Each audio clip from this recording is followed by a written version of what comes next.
Hope at Crafty Hope. Welcome. It is week 11 of my Crafty Hope prompts. This is the end of the week, so that means it's time for me to do a mixed media prompt project. Earlier this week, I drew 3 prompts from my jar. I altered a playing card using those 3 prompts and created this prompt card, which has stick, sewing machine, and gold on it. If you want to learn more about the project or whatever, I encourage you to go check out Monday's video or the week 11 prompt deck or prompt card video. I'll put a link right up there so you can find it easier. But I'm drawing these every week and then making a project. As soon as I drew stick, and if you watch that video, as soon as I drew stick and sewing machine, I was like, ooh, I have an idea. Well, my idea was to create some kind of hanging sewn wall thing. I know I just did a piece of art last week for my project, but yeah, I'm feeling more like art and not just art journal. So that's where I'm headed. I have pulled out all kinds of things because I think the hardest part of this is the gold portion for me. And I'm going to try to keep this short, but y'all can see there's all kinds of stuff here on my desk. I pulled out these like gold colored buttons, which are probably more just brass. I've pulled out, you see some gold thread. I've got, what else? I've got this jar of old jewelry that I thought maybe I could get something out of there. But I decided, okay, let me go get my fabric, get my stick, and kind of make decisions from there. So I opened up, I knew I wanted some kind of altered fabric. So I pulled out this piece of, I don't know if it's eco dyed or just rust dyed fabric. I'm going to iron it here in just a second. But my idea is to take it. Also, y'all, I did have a couple sticks in my stash. I was a little concerned because at first I couldn't find any. But I did have this piece of driftwood along with another one that's a little more wonky. And this was the piece I really wanted to find, which is some kind of vine I cut out in the yard a while ago. That's, I don't know, it's dried beautifully. So I'm going to use both of these, and I would go collect more sticks out in the yard, but it's raining right now. So everything's wet and So I'm going to use these. This has this lump in it that I don't particularly care for, but I'm going to work around it. But the idea is I am going to, which side of the fabric was I using? And this side, I'm basically going to put the stick in there like this, use my sewing machine to hold it in place, not hold it in place, but you know, make a little sleeve for it. And that little knot should, if I sew it well, should keep it from falling out. But then this piece of driftwood will go up here, and I will connect the two with some wire. The focal itself has been making me a little crazy. While looking for sticks and pulling things out in my office that I've got all my assemblage stuff organized in, I found this piece of metal that I found in a parking lot a couple months back. Now, I don't know what it is. I really don't. It's kind of heavy. I can see something on the side that says causing cancer. But I don't know what it is. I don't know. It's pretty sturdy.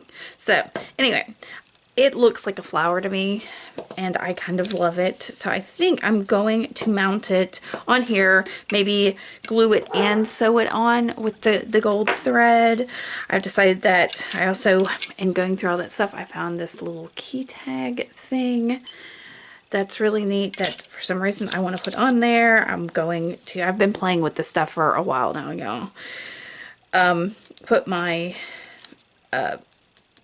picture. I've got a bunch of vintage photos I pulled out and been moving around on my desk, and then maybe some buttons, because I can't go wrong with buttons, and I feel like that lightens it up along with the gold thread.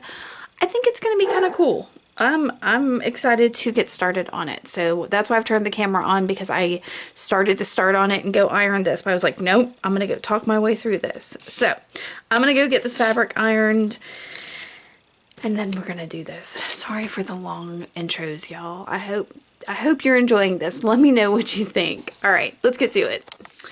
real quick, I have ironed this, and that helps, you know, heat set some of the things that are in there, which is great. So the next thing I'm going to do is take it to the sewing machine. Just have to figure out where I want to fold it over. If it's not exactly halved here, I'm okay with that, because I can just cut or tear the other side. I'm still trying to decide if I'm going to keep the back all the way down or cut it. So yeah, we're gonna see. So I'm trying to decide how I want this to lay. All right. Also, I'm toying with the idea of just going ahead and using this gold thread in my sewing machine as well. That's the section it came from in the store, but I'll probably just keep the black bobbin that I've got in my sewing machine. I may try to record it, but we'll see, because last time we did that, things got crazy. So I'm gonna go do all of that and be back in a second. Maybe you'll get to see it, maybe you won't. The sewing of this did take a couple of tries, because I had the stick on the other side and my, what do you call it? The thing that goes up and down was hitting it. So I had to unstitch it and redo it. I am using the gold thread. As you can see, I'm just running it down, and then I did reverse it at both ends just to kind of lock the threads into place.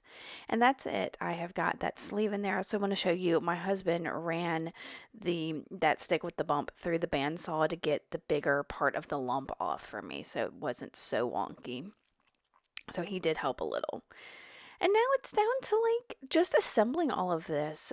I can't imagine that this took so long in this video, but it was a lot of fun, y'all. Once I saw this in my head, I was like, I have to make this, and I love it. So there was a little bit of trial and error, and I hope you enjoy seeing this. The first thing I did here was decide to go ahead and stick my picture down, because I knew I wanted the corner of it underneath that rusty thing. Now I'm thinking, the more I look at it, because the rusty thing does have a hole in it, is that maybe it was a spray paint can that had gotten smashed in the parking lot. That would make some sense, because there's some construction going on close to by in that parking lot where I found it. Anyway, you saw I used a little bit of a palette knife and some matte gel medium to glue my picture down, because it doesn't need much more than that. I probably could have just used some tacky glue, or probably even Elmer's if I wanted, because it's just a picture. Then I'm using E6000 here, because it's my industrial strength stuff, to go ahead and get my, I don't even know what to call it, my rusty rose. Ooh, I like that.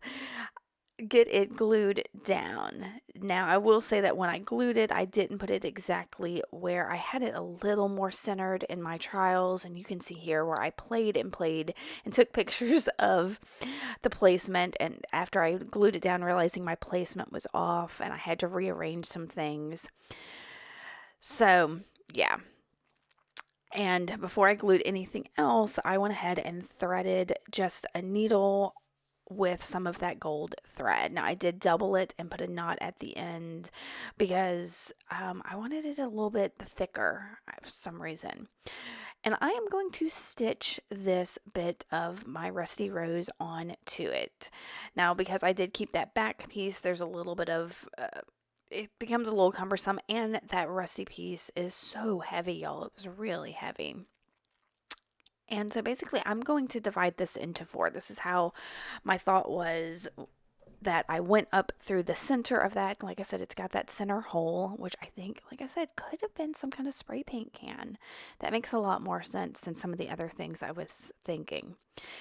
But then I will basically quarter it. I'll go from the middle down through the bottom, and then straight out the left, and then you can see this, and I speed this up in a little bit. Once I get it quartered, I will just do lines from the center between each of those quarter lines. So basically like a 12 o'clock, 3 o'clock, 6 o'clock, 9 o'clock, and then I'll do what's between 1 and 3? I mean, noon and 3. I don't know what that is, 1:30. So yeah, you'll see I do this. So I'll eighth it basically. So there was ends up 8 lines of this gold thread. After I do this 5th line here, or is it 5th or the 6th? Somewhere in here I run out of thread, and I realize that I have to rethread my needle. So you'll see that. I think I've already sped this up a bit for y'all. I think, I'm not sure, because I didn't see any point in having this super slow. So there's me tying it off and trimming it. I will do a little bit of a knot with the thread ends there. And I will, again, get some thread. And I don't know why I'm making you watch this, but I'll thread my needle. And this thread, because it's sewing machine thread basically, threads way better than some of the embroidery floss threads I've gotten that are gold. So I just want to mention that. But those are meant to be taken apart, so that's why they fray. Also, this one, it has a bit of a stretch to it. I don't know why, but it's very bouncy. So I'm hoping it doesn't expand too much in my, in holding that. So when you see this in the close-up shots, and y'all, there are a ton of close-up shots of this because I'm so tickled with it that, yeah, hopefully you'll get to see everything you need to see. I did not take any pictures of the back because it's just, it's actually covered. I didn't cut that back, that second flap in any way. So I'm tying this off, and I have to tell you all, this assemblage is a bunch of stuff I have found. It's things I've acquired from thrift stores or that I found on the ground, and of course the sticks I found on the ground. And so this makes me super happy, the whole thing, that I'm actually using some of these collections of things I've got. All right, so that tag is going down. Also with the E6000, I'll use a little, it's a little iron that I use as a weight to hold it in place. And you'll see it in the pictures, but you can't really see it, but it's some kind of weird little tag for casualty insurance, and it has a number on it. So it was giving me kind of the feels like it's something that if somebody got hurt, it has it's like a dog tag almost, I think, with an identification number. So there was something, I don't know, about the mangled metal and that casualty thing that it gave me some deep emotions. So it really touched me. Now I am going to stitch my buttons, but first I also wanted to glue them in place. So I'm using some Nouveau craft adhesive just to get them in place, and then I was going to use the the gold thread for this, but I really wanted that just on the rusty piece, so I got some rusty colored embroidery floss and pulled it down to just 2 strands. There are 6 strands in each part, each embroidery floss, so I pulled it down just to 2. Went in through the front of the button. Y'all, if you've seen me do buttons before, you've seen me do this technique where I go in through the front. And this, I think I'm doing at least 4 passes through the button. And then I will tie it in the front so that the embroidery floss itself adds a little bit of texture to the piece. So, yeah, that's what I wanted, was that little extra texture so you could see the embroidery floss, and it had its own little statement. It added texture. I'm not going to show you all 3 of these buttons because I do them all the exact same way. So, and you can see I don't even cut the thread there. I'm going to tie that, and then once it's tied with a double knot, I will trim it down, and then I do the other 2 buttons. While I had the embroidery floss out, I think I took the other 4 strands, put them on a larger needle. Yeah, that looks like more strands. And I'm going to make some French knots. I love French knots, but I felt that since I had that rusty colored embroidery floss on the buttons, I needed it elsewhere, I think, on the piece. So here I'm trying to tie some knots at the end. I can't seem to get that knot that people do where they roll it across their finger. I don't know. I've tried. I've gotten it a couple times, but I can't get into the pattern of it.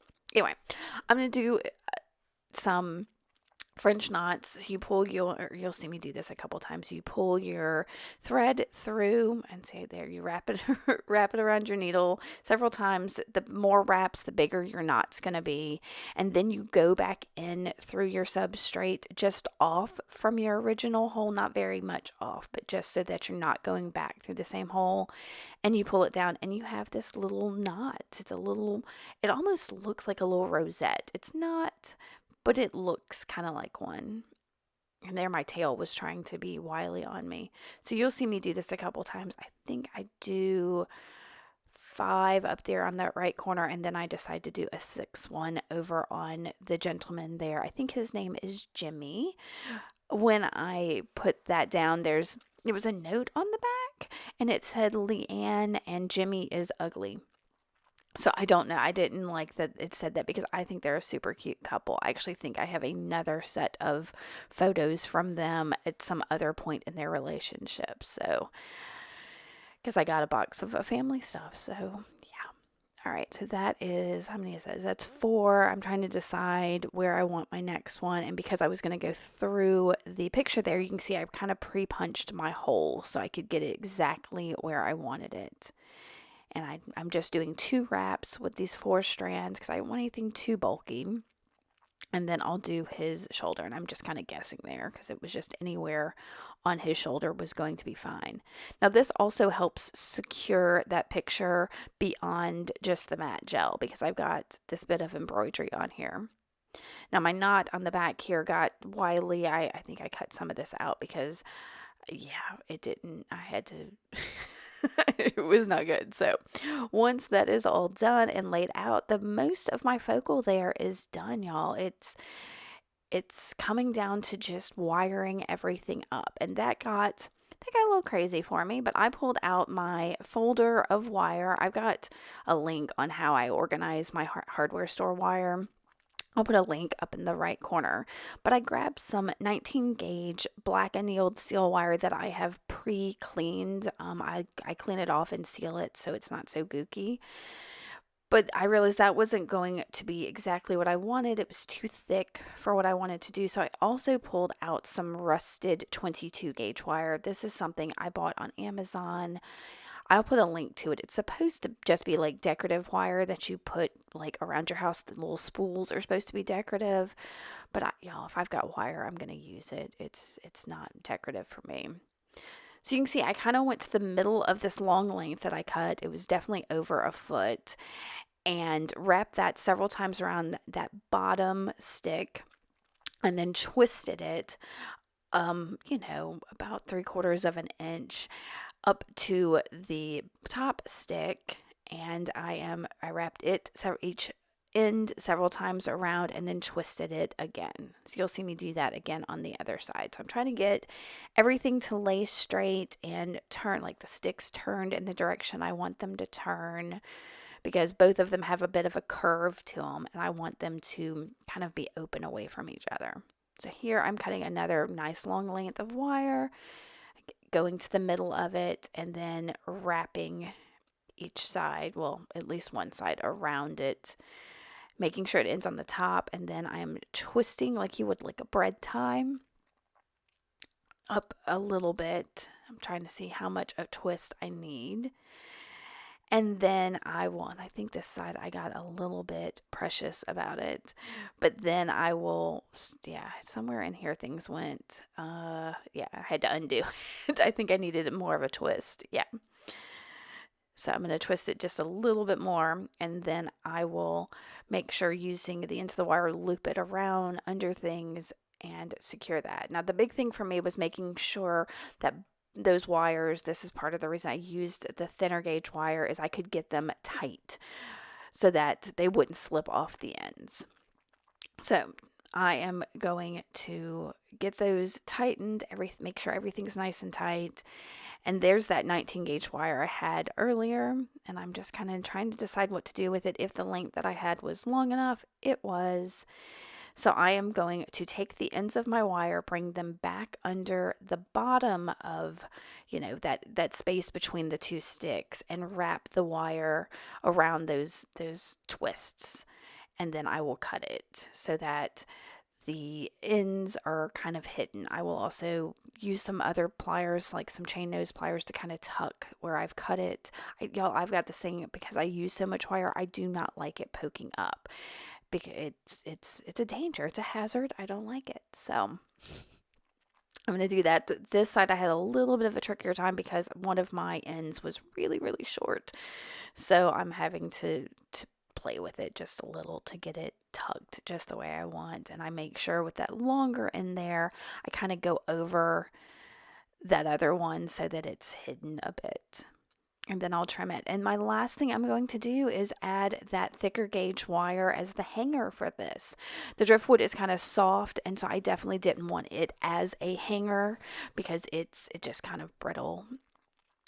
So I'm cleaning everything up and taking the other wire, and I'm going to bend to 90-degree angles about where I think I need it, and insert my wire between the two, and then just twist them around and make sure that the ends are tucked really nicely against the sticks. And that'll be it. I hope you like this mixed media prompt project for this week. I know it's a little bit different. Maybe I'll get back to art journaling next week. If you like this, give me a thumbs up. Make sure to subscribe. And if you have any questions, do not hesitate to ask. I really appreciate that you took the time to come and watch this, and I hope you are enjoying this challenge of mine. All right, y'all. Thanks so much for watching. I will see y'all later. Bye.